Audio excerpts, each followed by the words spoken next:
Well, flying those planes ain't as great as it sounds.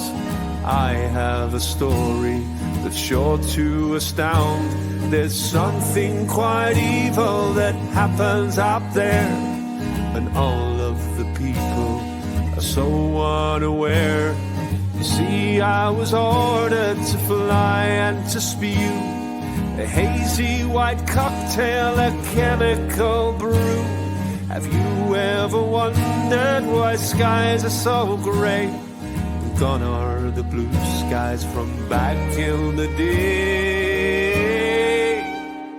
Look up to the sky and ask your government why they're spraying their chemicals over your head. It's almost as though they want everyone dead. Look up, look up, look up. Look up to the sky above. The air that you breathe has been compromised. Please look up, look up, look up.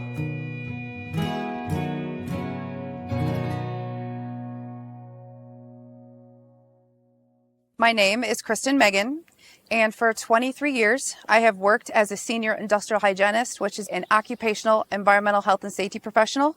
And I spent 9 years on active duty working in bioenvironmental engineering in the Air Force. I have to engineer out so many hazards that involve chemicals, heavy metals from an inhalation, ingestion, and contact hazard. After watching a documentary and hearing about chemtrails, I thought that was the most ridiculous thing ever, because I work in a field where I have to protect community and environmental health. And I knew the health impacts if what was claimed to be was actually being dispersed on our vegetation, and we were inhaling it and being displaced on our food. So in my journey to try to debunk this, that is when my whole world changed. I raised my right hand and I took an oath to the Constitution to hopefully do something meaningful with my life. 19 years old, unsure what I wanted to do. So I enlisted in the U.S. Air Force. I want to say around 2006, I started kind of opening my eyes to how the military wasn't really what I thought it was. And people approached me knowing what I did for a living and said, "Have you ever heard of chemtrails?" Well, I hadn't. I went online and I looked at chemtrails.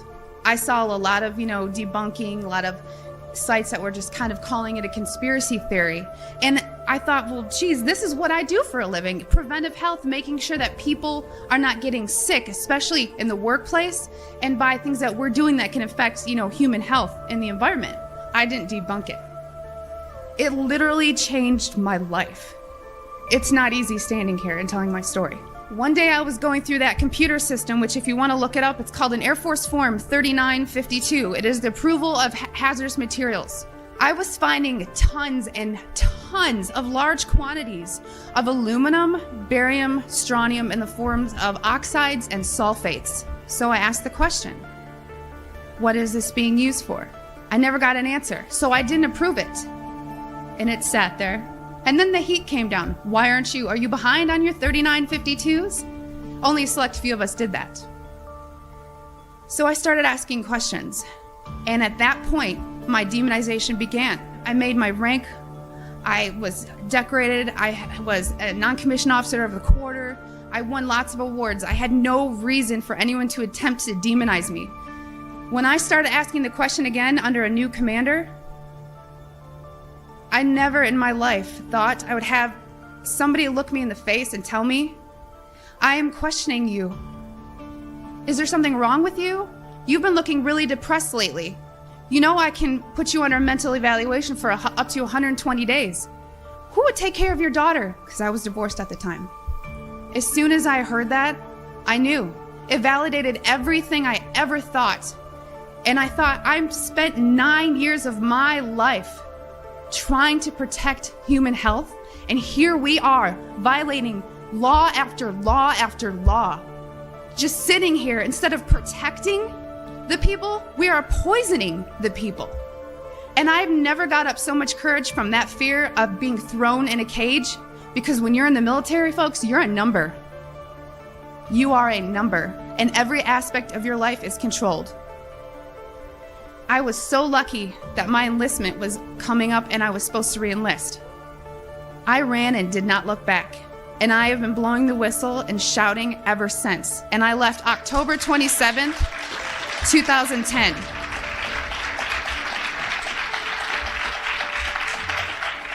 Not only is it happening, but the very profession I was attached to inside of the Air Force was the one that was part of the group approving the chemicals. I spoke on this issue for about 15, 16 years now.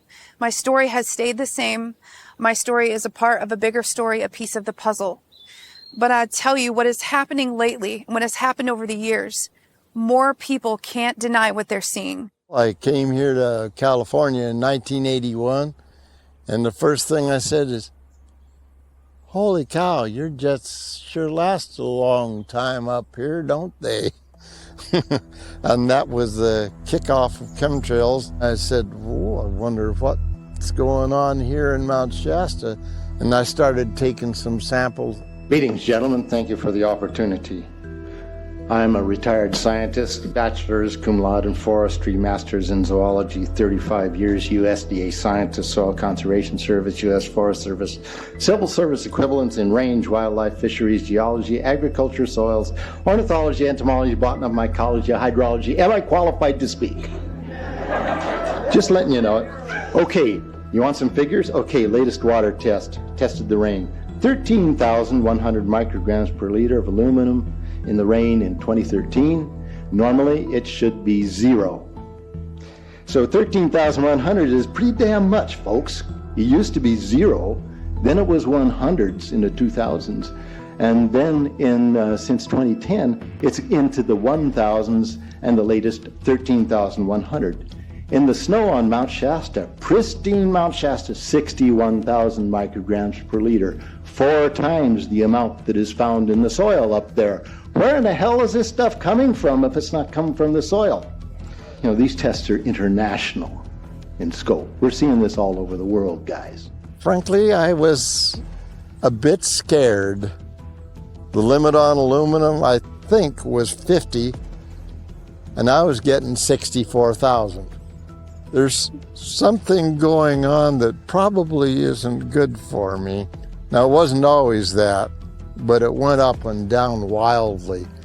Sometimes it would, well, there's some chemtrails over there in the east. They'll blow over us shortly. Set out the jar and catch some of that rain. It was only 100 or a couple hundred. And every now and then you'd get one that was almost clean. But then just lately, everything's got aluminum. Everything does. Aluminum blocks essential nutrients. I am unable in my garden to restore normal pH, and that's because nanoparticles are now in the circulatory systems of both plants and humans. So welcome, fellow guinea pigs. I was beat up 3 times. 2 by Forest Service employees, 1 by a rancher, saying, you mind your own business, whackety whack, whack, whack. Talking about aluminum in the skies, talking about pollution. You get death threats, they figure, you're interfering with my livelihood. You interfere with my money making.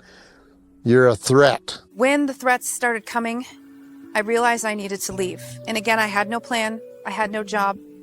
I was very scared, and I came out in a time that I knew, regardless of what happened to me, I was going to be on the right side of history. It's one of the scariest moments as a parent to think somebody will just lie and say that you're suicidal or that, your work performance has declined. And I just knew if I was going to have any of the rights that I had fought for other people, I needed to leave my combat boots on my doorstep. It was a time when many people still didn't believe it.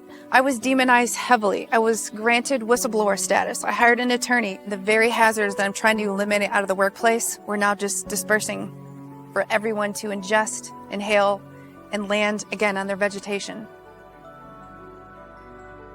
Since I've left mainstream medicine and really looked at what data is out there to inform us on what is really causing disease, I definitely learned that it's not germs, I don't think it's genes either.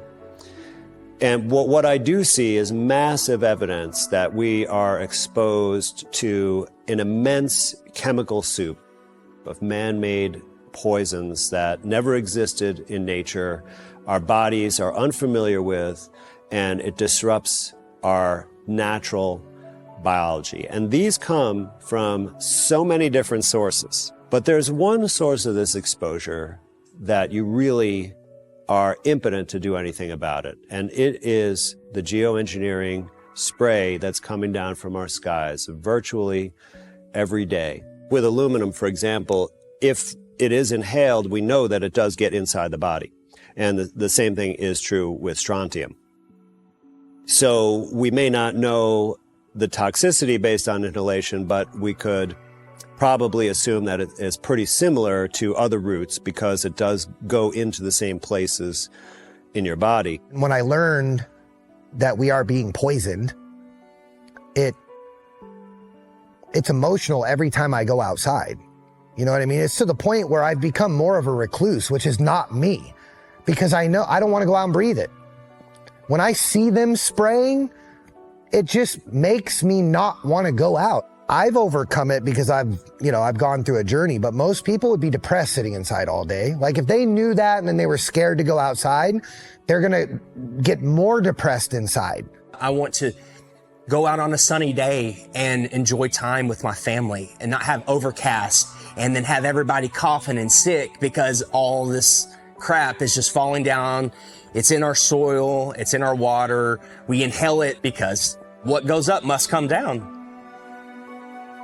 Is it hard metal? Is it shards of metal? Is it in nanoparticulate? Is it oxides? Different metal, if it's inhaled, it can cause respiratory issues. If it's ingested, it can cause GI issues. But either way, it affects neurodevelopment and it is a hazard to your brain and it breaks the blood-brain barrier. This is why a lot of people decide not to vaccinate because of the aluminum and the adjuvants and preservatives. So if people can believe that, there's some people that believe that contaminant but don't believe this.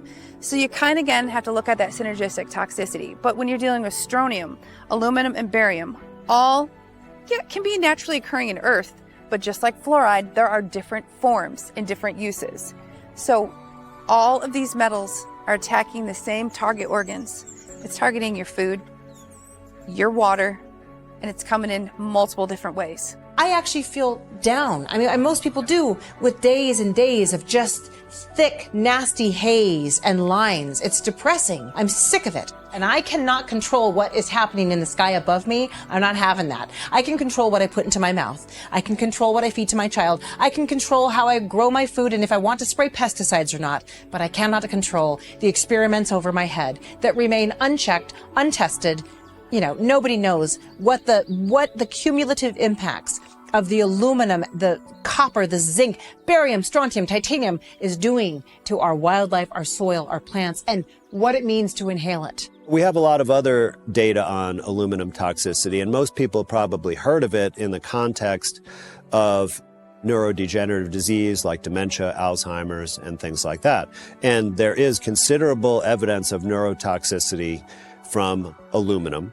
So that could include neurobehavioral problems where someone has, different behavior. Like if you could think of some of the childhood neurodevelopmental disorders like autism, for example, where there's markedly different behavior, as well as some neurodegenerative diseases that you would find in adults like multiple sclerosis, certain types of dementias known as frontotemporal dementia like Pick's disease, and many others that can have behavioral problems. And there's a host of mechanisms whereby aluminum and other heavy metals are toxic, one of them being that they generally are oxidants, so they cause oxidative damage or lipid peroxidation, where the fats in our body, which are really important in the nervous system because maybe 80-90% of the solid mass of our nervous system is fat. And so if we oxidize that fat and its function is disrupted, obviously that's going to cause issues with our health. Blue Cross and Blue Shield came out with, in 2020, a paper that said early onset dementia and Alzheimer's on the rise for ages 30s and 40s. Well, no wonder. Not only is aluminum now the go-to in all of the jabby-hoos, now it's in the sky. Yeah, but think about it. Inhaling aluminum apparently makes it more bioavailable than if you were to eat it or drink it. Our bodies absorb the aluminum, the barium, these heavy metals that don't get processed by the liver. You know, the liver can't process these heavy metals, so what do? They go straight to the brain. And now we wonder why there's, an increase in dementia over the last 30 years. Alzheimer's, it's heavy metals making people lose their minds. We can look up and we can see it. We can measure the effect on the environment. We can observe the health of the forest and how it may respond to that. But we can't change our lifestyle and avoid it. We have to go outside. We have to breathe the air. We have to experience the climate. And this is why it is such a serious problem that we need to address. The difference between a contrail and a chemtrail would be that contrails are just obvious condensation. It's like when you put a cold glass of water outside in the heat and you see that condensation forming. It's very unique humidity and temperature circumstances that exist at very particular altitudes. And so when a plane is flying through a very specific area, of course, it can create a condensation trail. There are people who think that contrails are not a thing. Contrails are a very real thing. Water vapor is real. You will see contrails. Some are a little bit more persistent based on weather conditions. I know this from my profession. You have relative humidity, dew points, different things. Let's say it's like a really cold, brisk day outside, and you look up. The airplane looks small, and then you've got this white trail coming out the back. As the plane moves forward, the length of that line doesn't change, right? It follows the airplane and it dissipates back here because it's melting. So where it comes out of the airplane, it's the coldest and it's freezing. And as the plane goes forward, the ice crystals melt, right? So you can literally see it following the airplane, because if you think about it, all the airplanes are doing the same thing and they're in the same airspace. So if the conditions are right to produce that, then all of them would do it. A chemtrail is when it's a beautiful day outside and I go out to feed my chickens and I go in for 10 minutes and I come out and I see 4 big lines that make 2 perfect X's. And then within an hour, it spreads out, it creates a blanket. And a lot of times, because I think they shoot some kind of frequency or something at it, you can see like a perfect line in the sky. We're going to see a lot of contrails when it's more cold outside. And then you have the next day, there's spraying, there's chemtrails all throughout the sky. There's a big blanket of gray, fake clouds. The chemtrails turning into clouds. I mean, does that not make one question what's going on in our skies? And that line will remain the entire course of this flight. And then you'll watch how it fans out and spreads. And it'll spread a significant portion in the sky. That's what I'm talking about when we talk about geoengineering or chemtrails. Chemtrails that spread out and never dissipate.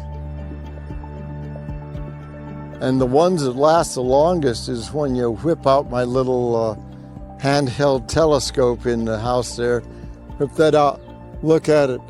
Oh, shit, that's an odd jet right there. It's got an exhaust port that goes straight out the side underneath the wing. Not underneath the wing like an engine, but where the cargo door goes right out the cargo door, just in front of it on the fuselage of the plane. That's going to piss me off. I don't want some creep ramming chemicals down my throat without my permission. Now that people are waking up to these chemtrails and they're noticing they're spraying at nighttime when everyone's asleep. Just the other day, literally, I look out across the moon, I see a chemtrail plane going across the moon, spraying. And then shortly after I go to lock everything up, the whole sky is covered in a blanket of gray fog. Because they're spraying at nighttime. Because people are waking up to this. People are realizing, hey, that's not normal. That looks different. Hey, why is it every time they spray, people are getting sick? I mean, it's been in our faces for a long, long time. The problem is most people, they just, oh, do I have to go to work tomorrow? Does this mean I don't have to go to work? If not, they just, oh, okay. The thing with these contaminants that people forget, like radiation, in the form that it's being dispersed, by the time that it's getting down to you, you're not seeing it with your naked eye. Some people are noticing different powders. I know that rain bringing it down, people have done swipe samples on it. And of course, it's very important when you set out a water jug, make it as far from the trees as possible so you don't get any wind blow. And if you do start getting wind blow, I bring them in because I don't want anything coming in off the trees that could possibly contaminate my rain sample. I want a good, clean rain sample where the only dirt in it is somebody's chemistry. I wanted to find out what was in the flares that they were using. What sorts of chemicals and metals were they using? Because my rain results, there was aluminum, a lot of aluminum, by the way, a little bit of strontium, barium, a lot of magnesium, copper, zinc, and then titanium. Geoengineering is a very real multi-program weather modification catastrophe that is not just happening in the United States, it is happening all around the world. This is one issue that we need to unite on collectively. Put aside all other beliefs and say, do you want to breathe in toxicants that impact your stomach, your brain function, and your ability to breathe and live a long life? Because the increase in neurodegenerative issues like Alzheimer's and dementia is at an all-time rise.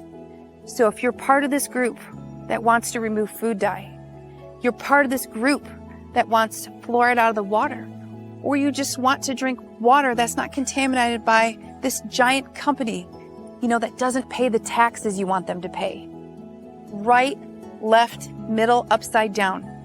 Go look at the data, look at the documents, and ask yourself, even if you still don't believe it, why can't you get on board to get behind banning it? What if we're breathing in metal and then they turned on these towers and they put out microwaves? Have you ever put in foil in a microwave? We're breathing this shit in. If you're not aware, it is in your body. Right now, our bodies are detoxifying. Our bodies are doing this all the time, and we know this because things come out of our body that are waste products, right?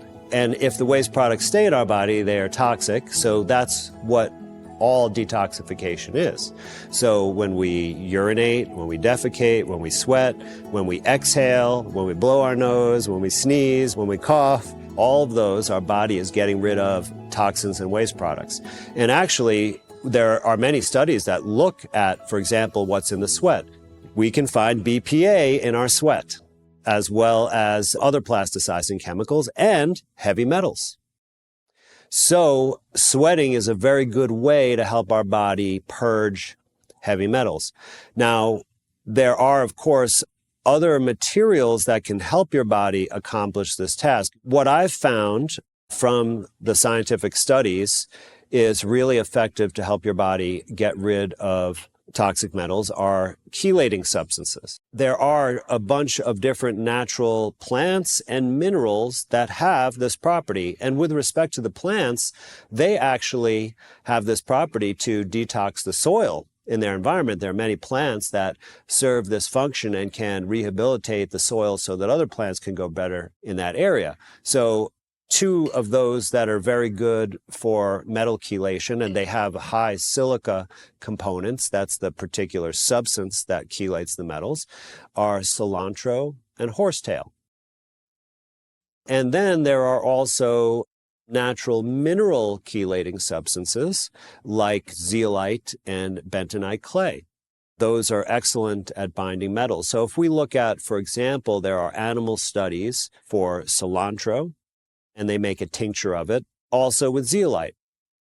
And what they do is basically they use, mice or rats. They poison them with heavy metals like lead, for example. There are several studies looking at lead. And then they give them, in those cilantro studies, they give them cilantro, and then they have the control group, and then the other studies, zeolite and the control group. And what they find is, in the animals that don't get cilantro or zeolite, they find the toxic metal in their organs, and they find organ damage. In the animals they do give those substances, no metals and no damage to the organs. There are several studies for each of these natural chelating substances that show they're highly effective and also extremely safe. In fact, with respect to zeolite, they did a study trying to give a lethal dose to the animals, and they gave huge amounts. And not only did none of the animals die, none of them even got a whiff of sickness. So it's an extremely safe substance and can be very, very effective. In fact, zeolite is even used for industrial spills as a way to clean up very, very toxic things, and it can do the same function in your body. So I think right now we're in the stage of where smoking was safe, considered by doctors and medical professionals. I think we're in the same position with chemtrails. There's awareness, they're talking about it. The information is out there. I just think we're in the same stage of when smoking where, hey, it's okay to smoke. You can even smoke when you're pregnant. Doctor's #1 recommended cigarette are Camels. I think we're in that stage of life with chemtrails. People are waking up to it. They're aware of it. No one wants to breathe in chemicals. No one wants to, wake up groggy and in a bad mood. We want to see the sun. We want to see blue skies. We want to have healthy crops. We want to have healthy drinking water, breathable air. They could be shown the information. They can be told point blank what they're doing, what's going on. At the end of the day, they still have to go to work. They still have to get up bright and early, sit in traffic, earn that paycheck to pay their bills. We really need to come together to address this because there are powerful forces that are promoting this.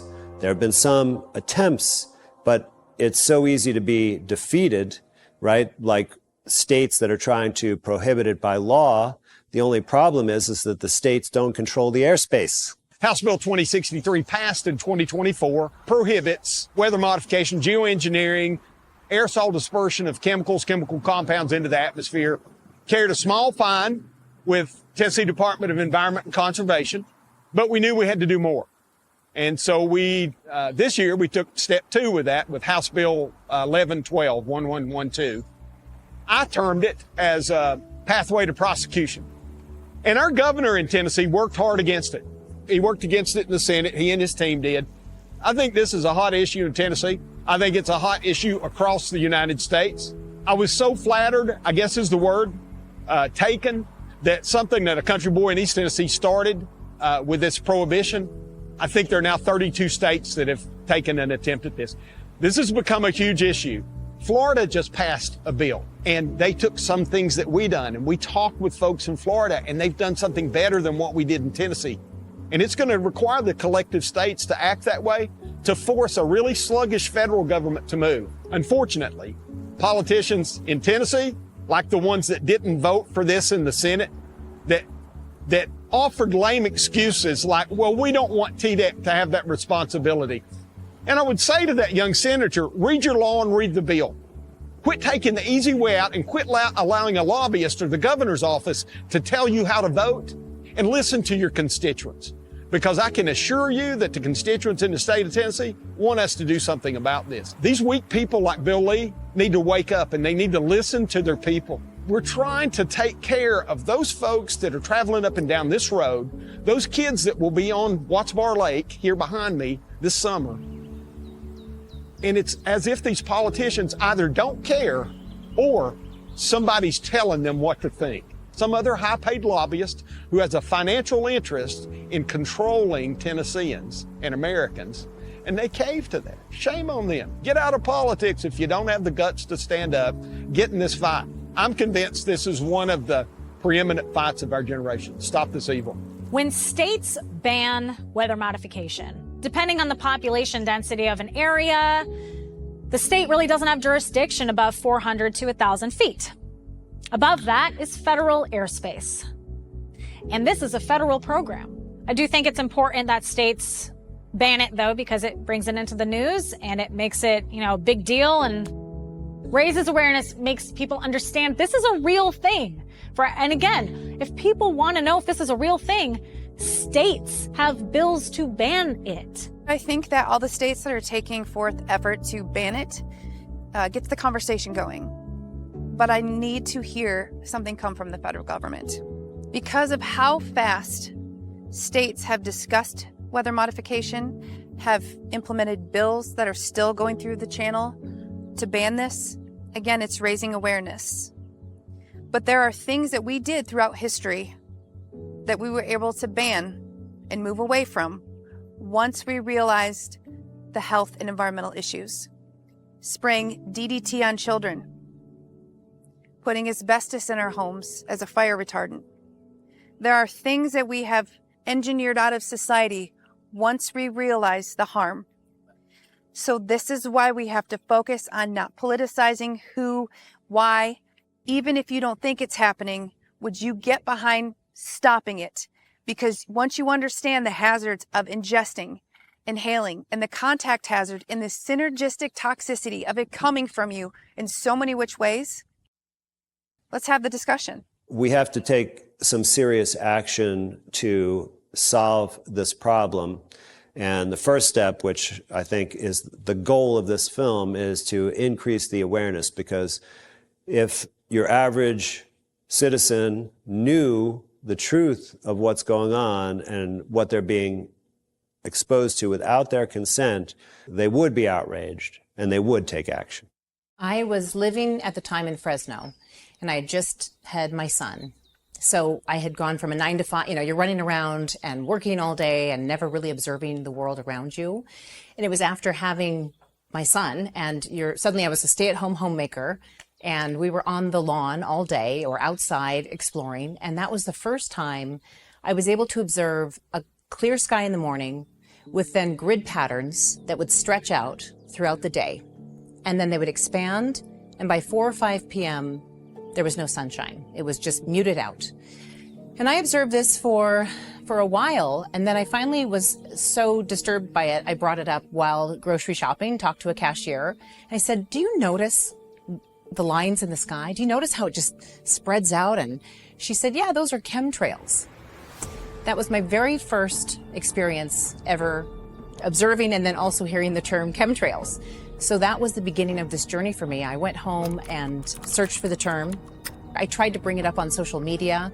People shot me down like I was crazy. So that was my first introduction, but I didn't really get passionate or active with regard to exposing it until many years later. After experiencing what I did during 2020 and seeing how we were being lied to, fear-mongered, abused essentially, and I knew how bad the lies were at that time. That was the first time I really opened myself up to the possibility that this whole chemtrail theory might actually have some weight. I began tracking aircraft out of curiosity for many reasons, but I was self-taught on an app called Flight Radar 24 because I was curious about who was overhead. I use Flight Radar 24 to identify the aircraft. I take the registration number from Flight Radar, and then I go to the FAA's website, and you can look up the unique registration number. And there, they'll tell you all the details of the aircraft, and they'll tell you the registered owner of the aircraft. That is priceless. And from there, you have to try to figure out, is that company online? Because there's no phone numbers on the FAA registration, just the name of the company and address. I didn't get very outspoken about this until a few years after Convid, I call it. And it was actually when I moved to the mountains where I am today. And I had decided to get away from the city. I was ready to grow my own food, or at least attempt. I'd not had a real garden before. And I wanted to raise my own chickens and because I knew my food was more and more bioengineered. I knew that we were in an environment where they were trying to poison us, I felt. And so I then was out in the garden building for the first time planter boxes. We had to put a fence around for the deer. And of course, I'm outside long hours. And in these skies out here, is where I was realizing they're still here. We are being pelted. My son is being stolen. I became so frustrated that I decided I'm done not talking about it, because I was heavily ostracized while talking about it, you know, attempting to talk about it. And I decided at this point, you know, I've had enough. I think with all conspiracies, there are stages that we go through. First is deny it. Second is to attack it. Third is to accept it. First, they deny it. They just don't even entertain it at all. They just won't bring it up. They won't talk about it. You'll never hear about it. It'll just be a thing that people like us talk about. It'll never be acknowledged. Once people start waking up a little bit to it, I think that's when they attack it. That's the stage 2, right? Is they start attacking it.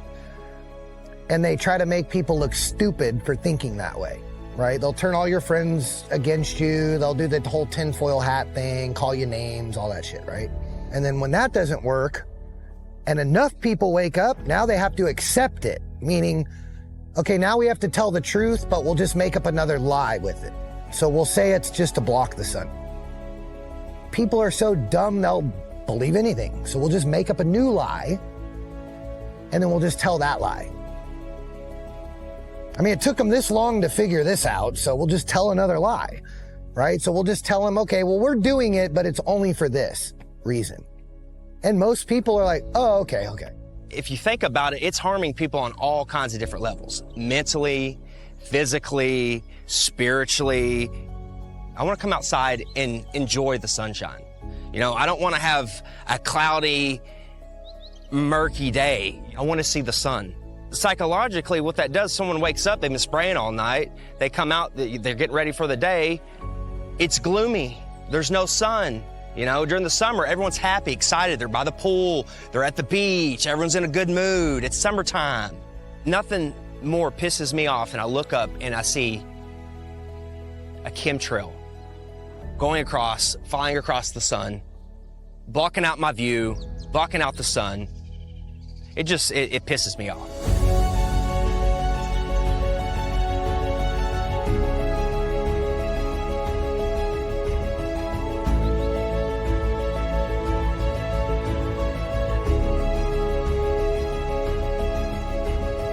I never learned about that in school. I specifically remember, because it was interesting to me, I remember learning about clouds. And I remember having to draw them. Like I had to go home, that was my homework. Like cumulonimbus cloud and, you know, like what a thundercloud was. Or a cirrus cloud, right? Now, every once in a while, we'll get normal clouds. I can tell what a normal cloud looks like because, I mean, I've looked at them my entire life. But it seems like maybe the last decade or so, it's like that's all I see now. You know what I mean? Like it's very rare that I'll look up and think it's a normal sky. And when I do, I take it all in, you know what I mean? Because it literally brings me to tears almost sometimes because I miss the blue sky. The sky now, like I'm looking out my window in the back and it's like, there's always this white hazy layer over it where it's not blue. I remember laying on my dark green grass when I was a kid. And it felt good, you know, laying there as a kid and I remember looking up at the sky all the time and it was just like blue, like a crayon blue. I don't see that anymore. I don't remember the last time I really saw a true royal blue sky like I used to see when I was a kid. I remember what that was like to see that. But, you know, unfortunately, that was only when I was 6 or 7 I started seeing that. And the kids now have no idea what a real sky looks like. If you start to read about geoengineering and weather modification and the history, you find yourself looking up to the sky a little bit more. The more I looked into this, the more convinced I became that there's some evil taking place, to be honest with you. And evil from 2 perspectives, really. First, from the perspective of what's moral and right. To put chemicals in the atmosphere that are going to find themselves into our breathing air, into our water, into our soil, our food supply is unacceptable. From a constitutional perspective, it's unacceptable and it's immoral and it's illegal from a constitutional perspective because We, the people, have not consented to being test subjects. I found that most people that I would talk to about it felt like there was something going on, but they didn't ever want to talk about it publicly because they didn't want to be ostracized or called the crazy person. So I volunteered to be the crazy person and to start putting it on the table. And I really wanted other people in California to start documenting and observing right along with me. People who were curious about the skies to come together in our state to look for patterns, to document, to take pictures, and to see if we could notice any trends in the state. So I continued tracking flights, and with this amazing group of people, I learned about the NOAA Library, which is the National Oceanic and Atmospheric Administration. And they have a weather modification library where you can find all of the non-federal weather modification projects. So these are the smaller operations, the snowpack enhancement, the precipitation enhancement. Come to find out, there was a over 30-year-old project happening right over my head. And it was being funded, paid for by 2 irrigation districts to the southwest of us, the Modesto and the Turlock Irrigation District, also known as TID. They call it Turlock Irrigation District. And I then learned the company that they were paying was called Weather Modification International, or LLC, or Inc. They use all 3. Weather Modification Incorporated, which is a company that services most of the planet. They actually hold most of the contracts in the NOAA Library. The NOAA Library has every disclosed contract in the country, and there are thousands active contracts. I realized that all of my documenting, all of the times I thought there was something going on in the sky, there it was confirmed. The vast majority of weather modification, I believe, is conducted by military. But we have thousands of contracts with private companies like Weather Modification Incorporated. Anyway, if you go to their website, they offer loan programs for planes and they have job opportunities. And my favorite job opportunity is when they're requesting pilots. One of the qualifications is that they have the capability to be extremely discreet. They must have the ability to maintain secrecy and be discreet. That's in the open listing. What really convinced me that this is absolutely going on was when I first found a report from the National Institutes of Occupational Safety and Health where they were actually reviewing a company that does this, MK Ballistics, in 2004. What I found was if I go onto a search engine on the internet and put in the search term cloud seeding companies, it returns pages and pages of small companies with aircraft that disperse various cloud seeding chemicals. And their websites, if you look at them, they're actually, boasting about this, like that they do it better than other companies and such. And that's when I knew, for sure that this is a factual phenomenon. Now, if we go back to that particular report from NIOSH about MK Ballistics, what they're doing is manufacturing these cloud flares, which are essentially like pyrotechnic devices like fireworks. And in the report, it outlined the specific ingredients that they use, and silver iodide was one. And they also divulged using strontium nitrate, which is a very important fact to note. It does have some toxicity, so it's very close to calcium on the periodic table, so it tends to interchange with calcium in the bone and get stored in the bone. And if there's exposure during child development, it can lead to abnormalities of the musculoskeletal system. When children and pregnant women are exposed to metals, they absorb them like sponges. They're trying to take in metals for their bones. When children are growing and babies are developing, the materials don't just poof out of nowhere. They come from somewhere. Just like a plant grows out of the soil. A plant gets everything they need from their environment. They don't just poof out of existence. So when we're growing and, we're pregnant and we're growing someone else, our bodies are sucking in items from our food, from our air, from our skin, for everything in order to build.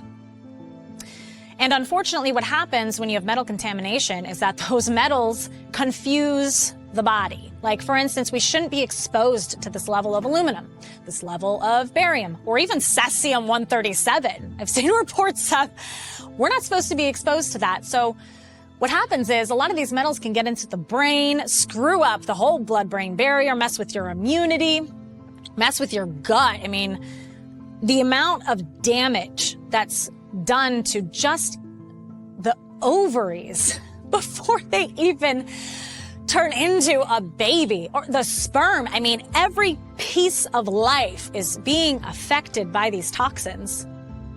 You can't mess with biology on a cellular level before it's even grown into an adult. You can't mess with that.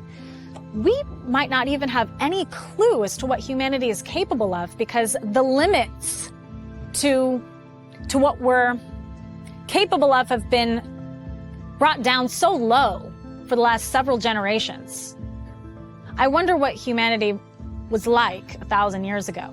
In adults, it can be a contributing and possibly even a causal factor for osteoporosis. However, if we have certain salts of strontium, like strontium nitrate, which is in the cloud seed flares, according to that government report, that is a much, much more toxic substance.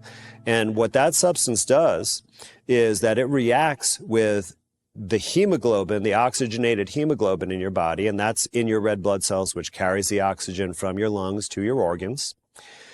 It reacts with that and results in two things. One is it creates hydrogen peroxide, which is a highly reactive chemical that would cause oxidative damage. And the second thing is even more problematic, that it oxidizes or reduces the iron to methemoglobin, and a +3 state of iron, and gives the condition methemoglobinemia, which is a rare condition only really caused by poisoning with various substances. And in that condition, the blood cannot bind oxygen. You can tell based on the acute toxicity that it probably would not be good. I definitely encourage people to use their mind in combination with what they're doing. It's very, very difficult to know exactly what the consequences of these exposures are. You can go and find out that there are patents on all of this stuff. Why? Why would there be a patent if somebody wasn't going to pursue that? You don't just make patents to make patents. You make patents to protect it so you can hide the technology from people and control it. In 1891, they began producing rainfall. In the early 1900s, they started producing artificial fog. It's revelation of method. They're telling us what they're doing. It's one of the laws of the universe. Unfortunately, the general public aren't privy to the laws of the universe, but one of the laws of the universe is revelation method. They have to tell you what they're doing before they do it, okay? It's kind of like, here's a poison apple. I'm going to sell you this poison apple. It's poison. You eat it. It's off me. The blood's off my hands. However, if I sell you a poison apple and don't tell you it's poison, that's on me. Your blood is on my hands. So it's basic revelation of method, lesser magic. So these patents they're putting out there, they're telling us what they're doing. And, silence is consent. They know no one's going to go to .org, .gov website, these certain government websites and check for patents. They know they're not going to do it. They're distracted with news and sports and government and religion and all the other viruses in this world. There are an enormous amount of patents that talk about every single aspect of all of this. The problem is there are patents for things that don't even exist yet. There are patents for things that are so out of this world that no one would ever think that they're real. There are patents for literally every part of this and things that you probably don't ever want to read because they're so terrifying. When you see that these concepts have been patented, you have to ask, why would we monetize this? What type of evil brings that on? I think it's that same evil that wants us to live in a perpetual state of war so that the defense contractors can get wealthy. And it's that same evil that would do whatever they're trying to do to our atmosphere to hold you and I yielded under their thumb so they can extract our authority. Our Tennessee Constitution says all power rests in the people. I think people are just, they're not lazy, they're conditioned to not ask questions. Why would there be a patent for subliminal acoustic manipulation of the nervous system? I think it's bigger than what we even know. And I think that if we really knew, like if somebody was to come out and say, okay, here's what we're doing to you all, and here's all the reasons why, I think it's a lot. I know that there are plenty of patents that have been approved for years on these different issues of weather modification. I'm not saying that every single patent that has been approved or even proposed, is being utilized, but I think many are. And it's the race to who has the better idea. It's there. It's openly admitted. Now ask yourself, why are people still denying it? Why did people obtain the patents? And some of these patents are 20 plus years old. So what has happened since then?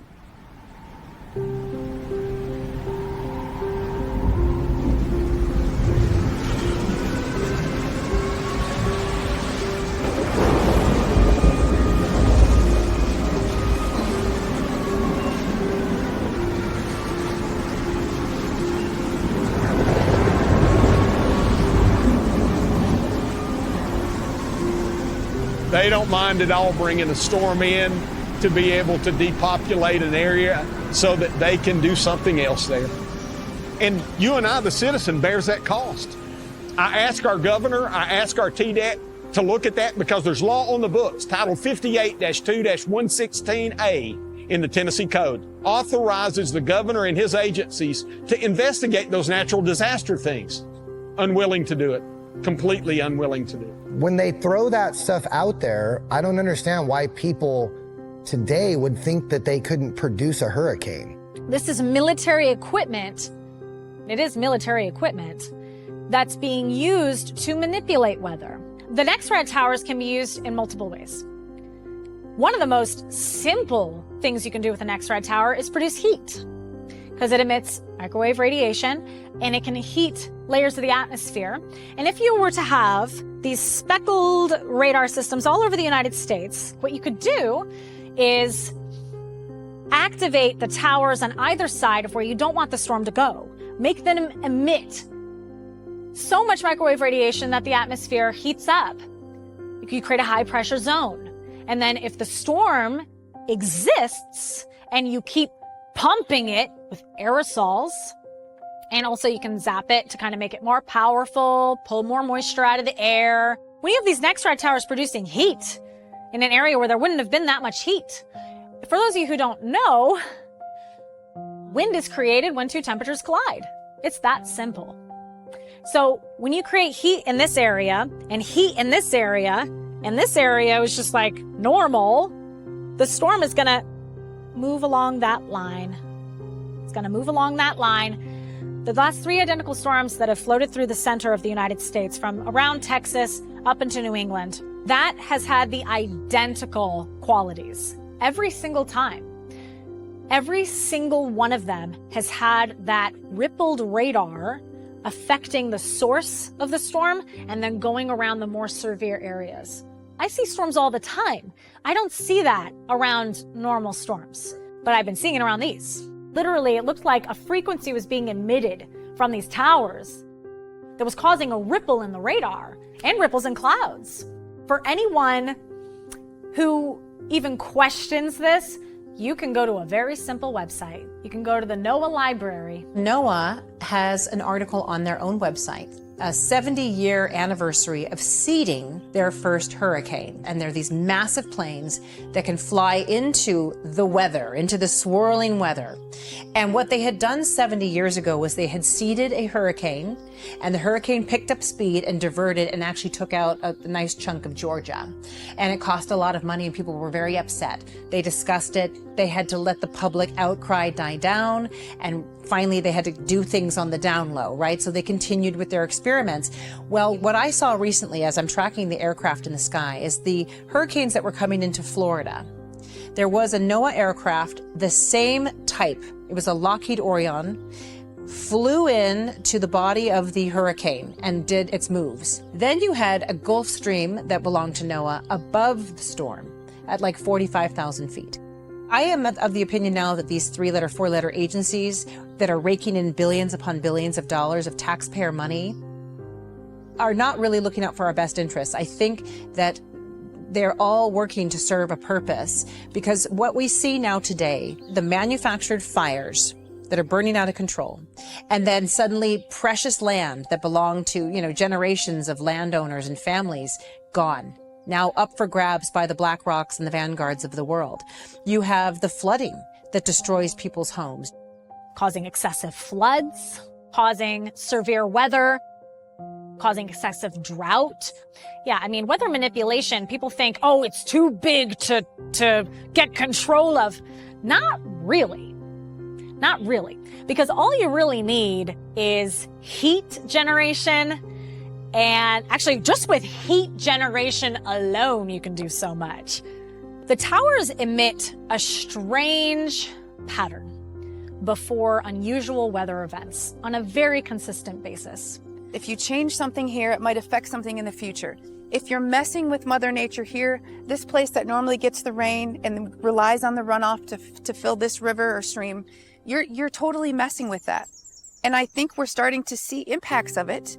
Weather is unpredictable. It truly is. But we are messing with weather, and we're getting more tornadoes, more hurricanes in areas you haven't before. Every hurricane, every devastating storm, all of those murders, they're using weather as a weapon, period. I do know people that I talked to years ago who told me they actually designed the software for the HAARP technology. HAARP is very real. Our government is very secret about what it's used for. When people try to show up to inquire or see if they have tours, they're immediately pushed away. What logically makes sense why they would be beaming high-powered pulses of energy up into the sky? What good could come from that? It's not natural. That's not the natural rhythm of the earth and the system that we reside in. It can't be good. Just that alone, not knowing anything about HAARP, never even hearing about HAARP, knowing that they're blasting frequencies up into the sky, that doesn't raise any flags? That doesn't make you think? Scratch your head? What's going on? You're not curious?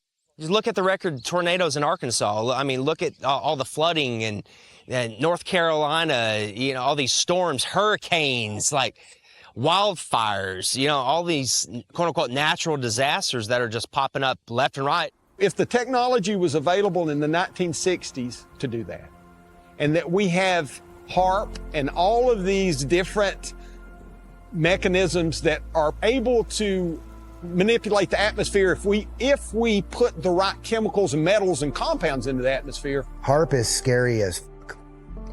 I have literally seen them up in Alaska where no one can go. It's all energy and frequency. That's the secret, right? Is they're hiding from us that everything is energy.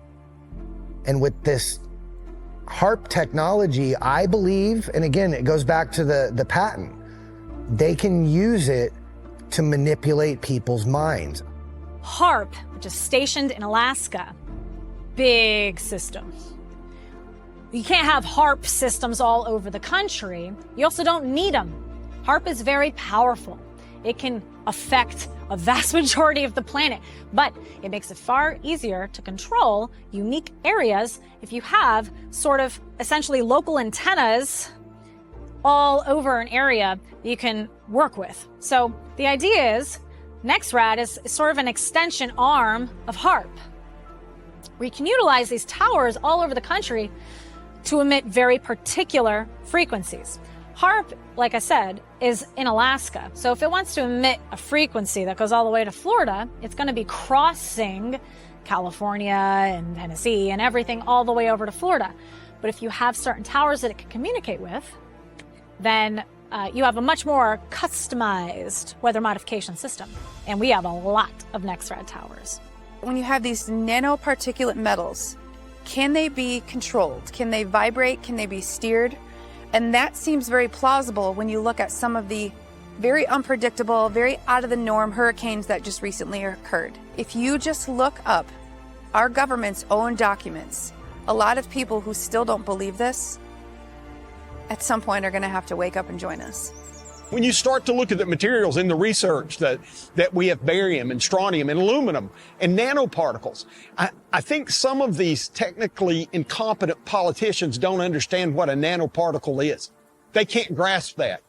Something that's 1/77th the thickness of a human hair, I have a hard time with that, but it's a real thing. We can't visibly see that. For those who are knowingly selling these materials to these geoengineering outfits, they need to likewise suffer the consequences. And the bill that we offered, House Bill 1112, does that. It assigns the authority, prosecutorial authority, to a district attorney. We have a district attorney here in this judicial district, and to the Attorney General for the state of Tennessee. And that when they leverage what the state already, through the executive department, the governor's office has the authority under Title 58-2-116 to investigate these phenomena, then when you pull that information together, you start to develop a case. And it's easily trackable. We can hold these mind controllers, these governments, we can hold their feet to the fire. Just like Catherine, Miss Catherine, with her brave soul, going up to these pilots after they just sprayed her, going up to them and asking, what the f*** are you doing? We see you. What are you doing? I dropped my son off at a sleepover, and I came home and I heard the aircraft over my house. And I looked at my app and I realized, okay, he's already been out there for almost 3 hours. I'm going to miss him because he's about an hour away from me. He flies out of the Modesto airport. So I thought, well, okay, I missed him again because I had known that I wanted to go confront him at some point just to meet him and say, what are you doing? You're right over my house. And so then I went to bed, and it was around 10 o'clock. I heard him come back, and he was over my house again for the second time that night. And I shot up out of bed. And I called my friend, and she didn't answer. And so I called up another friend, and I said, let's go to the airport. And so he picked me up around 11 p.m. We drove about an hour to get to the airport, and then, and had to wait for him to do his seating figure eights over my house. And then as he landed, then I had to find a way to get to him. And this airport was a different airport. So I didn't know what was going to happen because it was now roughly 1 o'clock in the morning. Everything's dark, everything's locked up. So I start walking along the windows and the businesses, and I'm just looking for, is there anyone here? Is there any light on anywhere? And I happened to see one of the line guys. The door was locked, and of course I said, hi! And the guy looked at me, and he came and pushed the door open, and I said, I'm here for, and I named the tail number, the registration number of the aircraft. I said, I'm here for the crew of da-da-da-da-da. And he's like, oh, okay. And I said, can I use your bathroom? And he said, yeah. So I went on in and used the bathroom, texted my friend. I said, I made it inside. And I filmed a little bit of the plane from the inside this dark building. So I was in the darkened waiting room. The pilots were probably confused. It's now, 1:30 in the morning or so. And my friend came over to the door as they were locked. He finally got over and started filming from the outside. And they went and got the crew. I didn't have a script. I didn't know what I was going to say. There were two men. They came in. They sounded like they were Canadian. Thank you. Good. What can I do? Good to see you. I'm here. You're Tim, right? No. Oh, no. No. I don't know a Tim. Jody? No, I don't know. Well, I know a Jody. Okay. Yeah. Jody Fisher? No, yeah, I know Jody Fisher. You do? Okay, good. Yeah. And then who are you? I'm one of the other captains. Oh, okay. Yeah. Okay, great. And I said, well, are you Jody? Because Jody Fisher is I believe it's the flight director now of Weather Modification International. I've tried multiple times to reach Jody Fisher and to say, what are you doing? What's in your flares? I wanted to know, are they using the titanium dioxide nanoparticles? And if so, then I know that they have violated the environmental impact report. Are you free now? No, I gotta reflare. Okay, so I have paperwork for you that I want to give to you. So hang tight, I'll go get it. But then we've been trying to reach Jody and you for a long time. Okay. And we are tired of you dumping heavy metals all over our county. Okay. Yeah. Well, I'm not the one to talk to about that. No, but you are. But you're the one that's doing it. So I've been taking rain samples. I have over 20 samples. And every time you fly, we get high amounts of aluminum, barium, strontium, titanium, magnesium. So I want to know, are you aware of what you're doing? I know you think it's like to increase water supply for Turlock and Modesto, but it's not really happening. Yeah, you can talk to. I've tried. I've called them, and they're not calling me back. So we're now getting really involved, and now we're going to bring something legal against your company. Okay, well, you can talk to them about that for I know, sure. but So I want you to know though, like, we are real people underneath what you're doing. You spray right over our houses. We hear you. We know you. We see you. We're watching your planes and your patterns, okay? yeah, It's twice I get today that. now. You did 2 flights, 2 Yeah, 3-hour flights. it's public knowledge, yeah. It's not really though. That's the problem. So you have not properly notified our board of supervisors about this. Hi, are you the other pilot? Yes. Hi, what's your name? Khaled.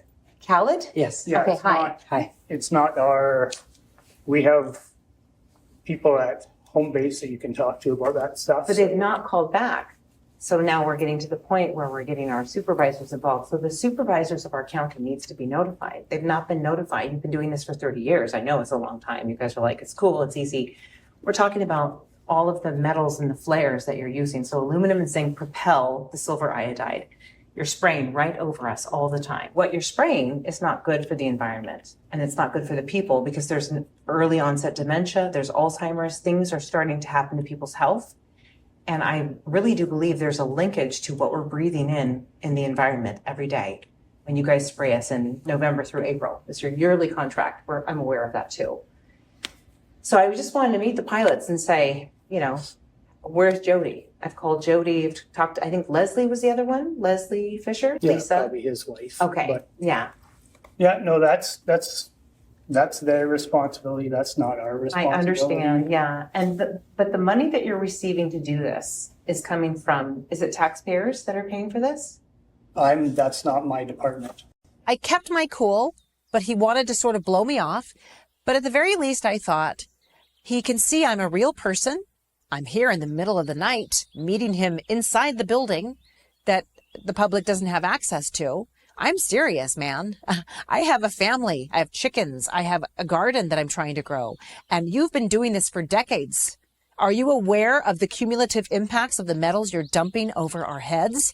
I want you to know it's upsetting for me. I want you to be aware we have copious amounts of aluminum, magnesium. There's been some barium, strontium, but titanium's weird. Is titanium also in your flares? Okay, that's unique for me. So I want you to know that there are health impacts and impacts to the soil and the plant life and all of those things. And when you do this, my whole community is watching. We don't know what to do. Yeah, I understand your opinion. It's not an opinion, So though. I'm not going to sit here and argue with you. You can take your concerns. Are you the chief pilot? No, I'm not the chief pilot. What is your name again? It doesn't matter. It does matter. No, it doesn't. I'd like to know. No, it doesn't, because you're It going matters. to go try to smear that all over the place. No, but I want to know. Like, No, are you that's chief none of pilot? It's none of your business. It is my business because you're over my head dumping shit over our families We're and not our doing houses. anything illegal, so. It's not illegal yet.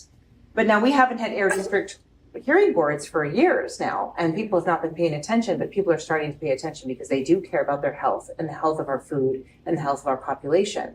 I want you to know that you, whether you know it or not or want to admit it or not, are contributing to dumping heavy metals on our soils and in our air. We're breathing it, we're drinking it, we're eating it. I'm not saying it doesn't matter. Every time you go up there, we are watching, and it's heartbreaking and it's distressing, and I don't know how to get a hold of Jody Fisher. So I want you both to say, Jody, you got to address this. We're not making it rain, period. Okay, so what are you doing then? We make it snow Okay, over top of the but mountain. you've done this over us though, so Groveland, Coulterville, Sonora, right? And then the air is moving a certain direction, I get it, but it's like landing on us under the guise of public health. It's bullshit.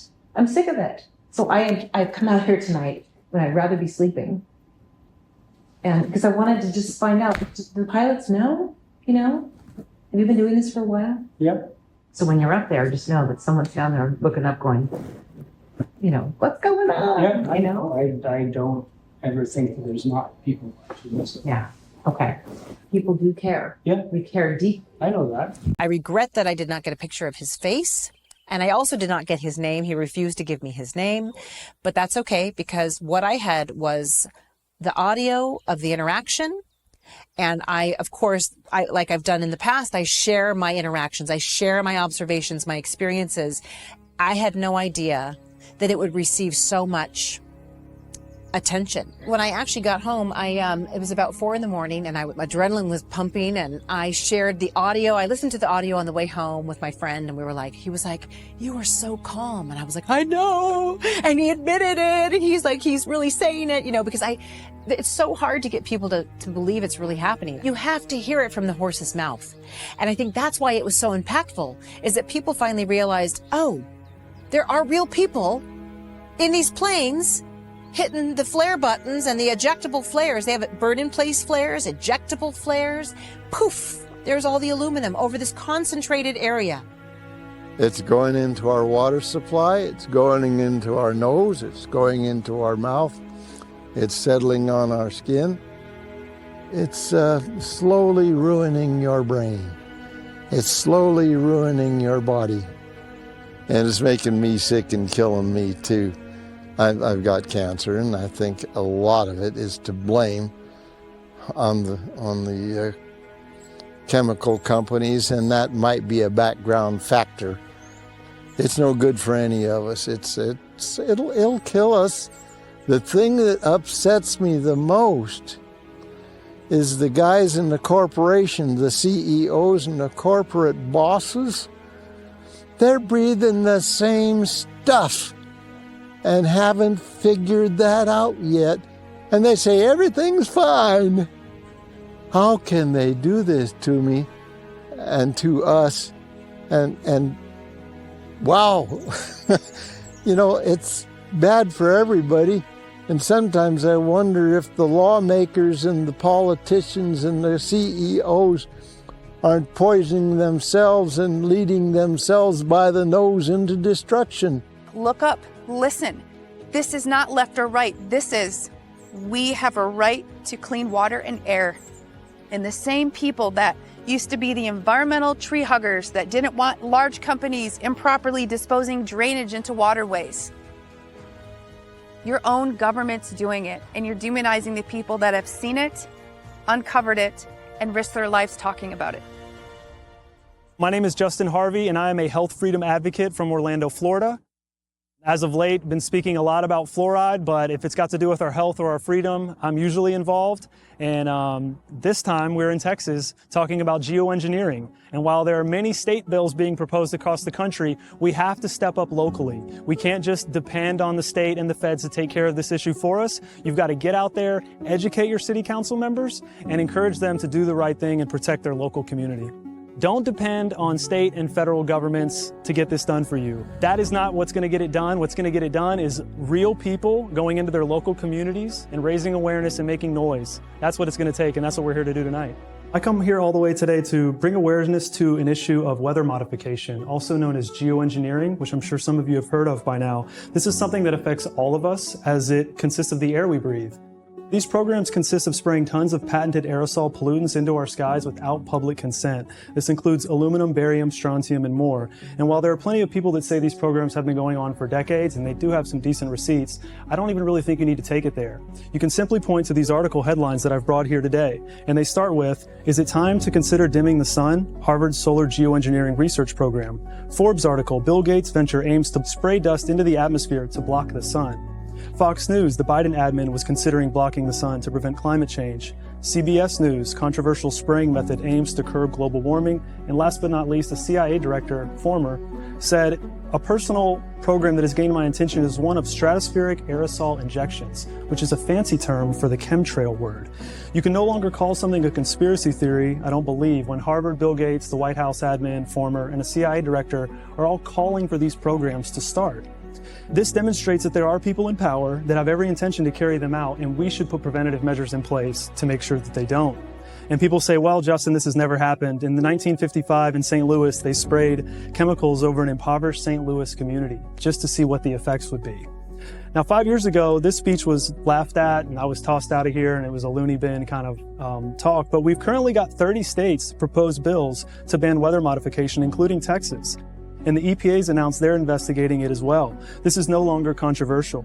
And I'm grateful the issue is mainstream, but we can't depend on the state and the federal government to take care of this for us, which is why I think we should all do our part locally to put measures in place. This is exactly why I would call on the city of Benbrook to basically pass a resolution outlawing this practice locally. While this may be out of your jurisdiction and federal airspace is higher, you can start the conversation, you can get attention on the issue, you can educate your public, and you can help report these instances to the EPA.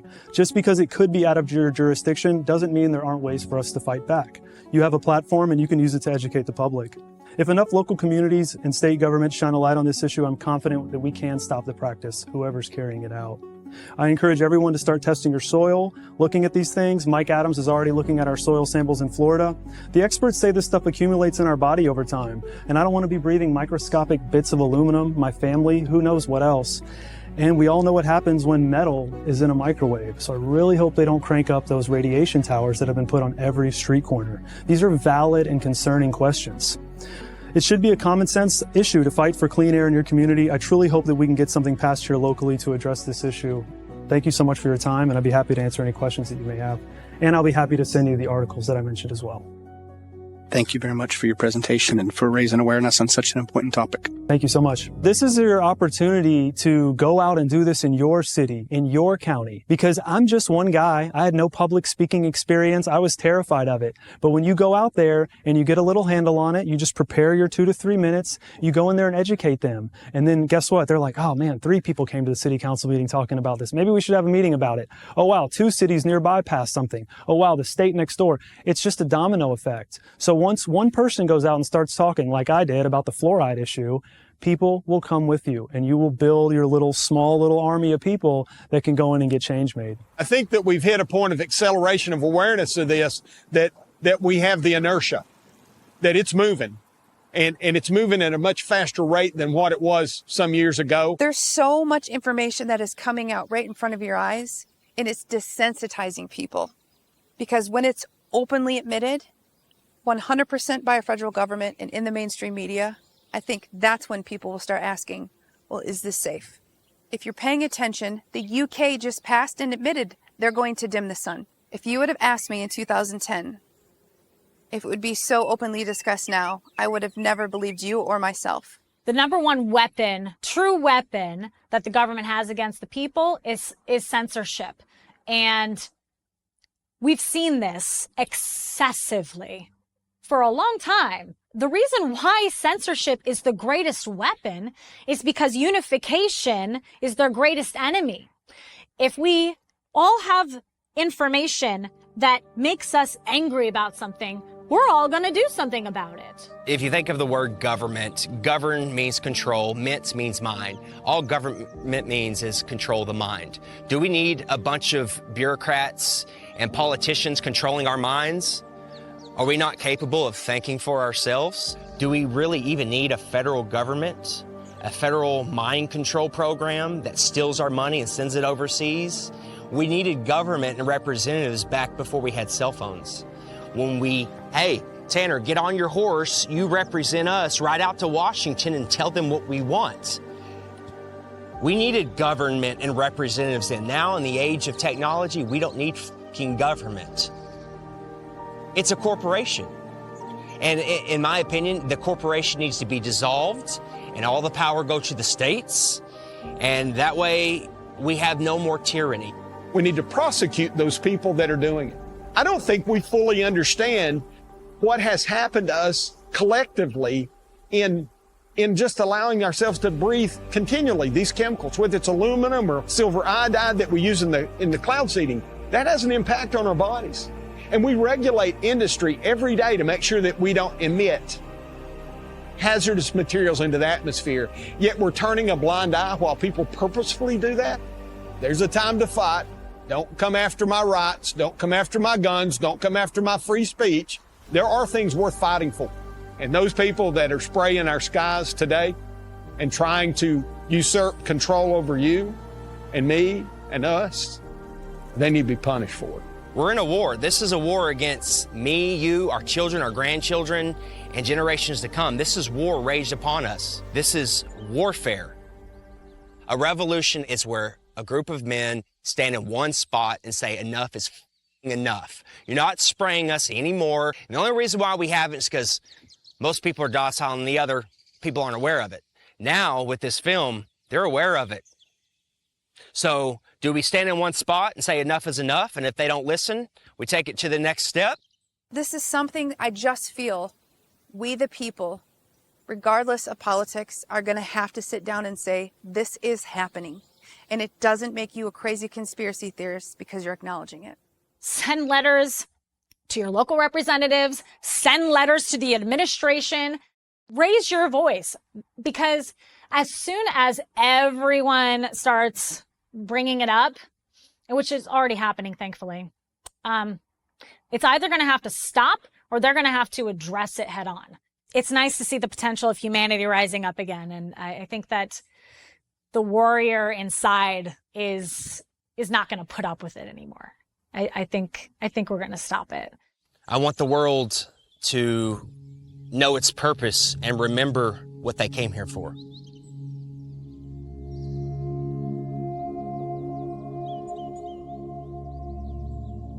Something in me tells me that we were born here in this time now to eradicate this evil.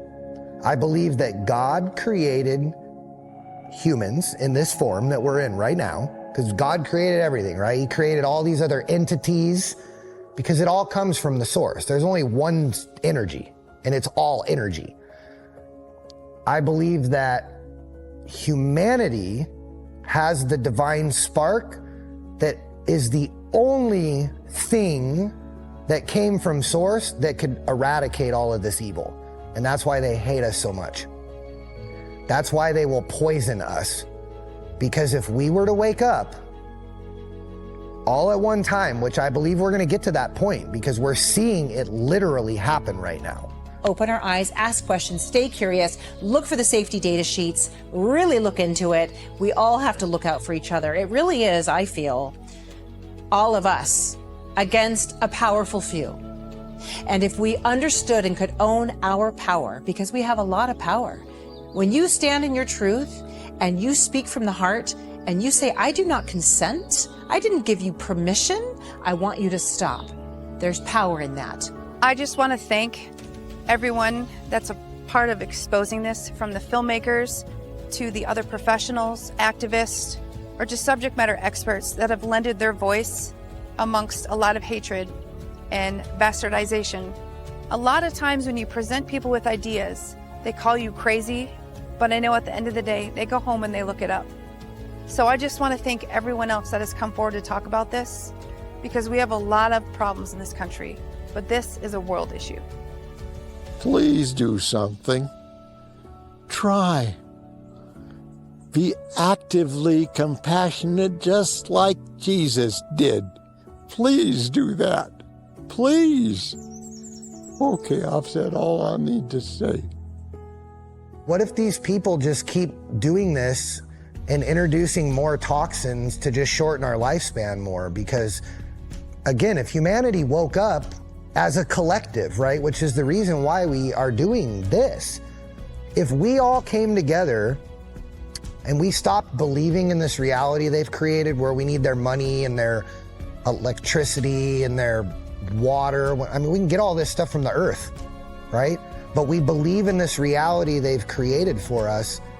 If we all ascended and connected, it would all, like the Matrix, would literally crumble.